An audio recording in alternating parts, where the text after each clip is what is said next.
भाजपा जो है वह कहते हैं साम दाम दंड भेद कोई भी तरीका इख्तियार करके बाहुक और बाहुक जम्मू कश्मीर के इक़्तिदार पर कब्जा करना चाहती है। अगरचे ये कुछ लोग कह रहे हैं कि भाजपा टोटल ख़त्म, मैं नहीं मानता कि लखनपुर पार वगैरह नहीं, भाजपा अच्छी खासी सीटें लेगी, लेकिन भाजपा जो है उन 5 नॉमिनेशन के बावजूद जो है वो है हुकूमत बनाने की उसमें नहीं रहेगी। ख़ास बात इस वक्त जो सबसे बड़ा तनाज़ा बना हुआ है वो उन 5 सीटों पे है जो नामज़द की जानी है। उस पर अपोजिशन ये कह रही है कि एक एलजी जो खुद नॉमिनेटेड है होम मिनिस्ट्री का, उसको कहाँ से ये इख्तियार हासिल है कि वो 5 एमएलएज़ को नॉमिनेट करे। आज ही नहीं बल्कि पिछले एक हफ्ते जो है पॉलिटिकल जोड़ तोड़ शुरू है और जम्मू कश्मीर वो वाहिद रियासत है जहां इंतखाबात के आने से पहले जोड़ तोड़ शुरू हो जाता।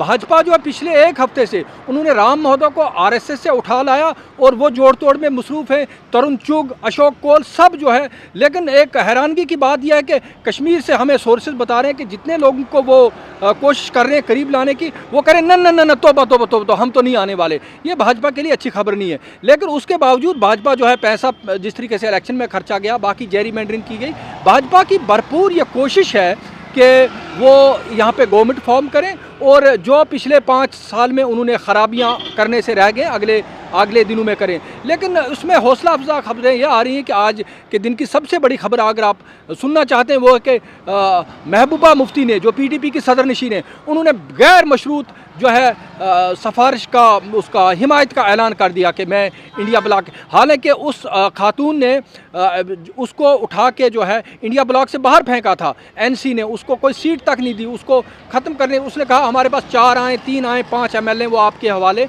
हम यहाँ पे। इसी तरह जो है बाकी तमाम जमातें जो हैं वो कहते हैं कि हम सेकुलर इत्तेहाद के साथ जाएंगे और हम इसी तरीके ये एंटी भाजपा नैरेटिव इस वक्त इंतखाबात के नताइज से एक दिन पहले जो है जोड़ तोड़ हो रहा है, तो उसमें जो है भाजपा कामयाब नहीं होती दिखाई दे रही है। अगरचे भाजपा इस वक्त जो है पीर पंचाल में, चनाब वैली में भी कुछ सीटें ले रही है और जम्मू में हमें लगता है कि जो है कांग्रेस की जो है नाकाम जो है पॉलिटिकल कैंपेन जो है उसका फ़ायदा भाजपा को होने जा रहा है।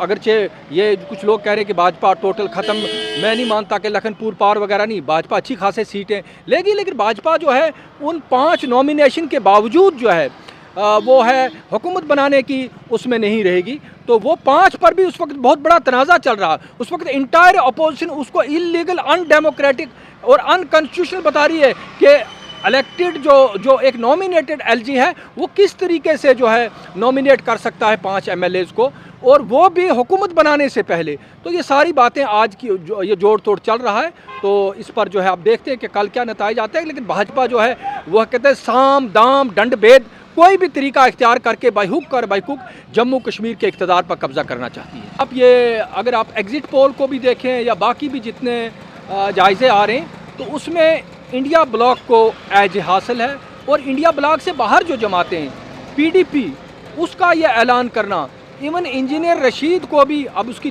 2 सीटें आती हैं, मुझे नहीं पता 3, उसको भी ये हिम्मत नहीं हो रही है भाजपा के साथ जाने की।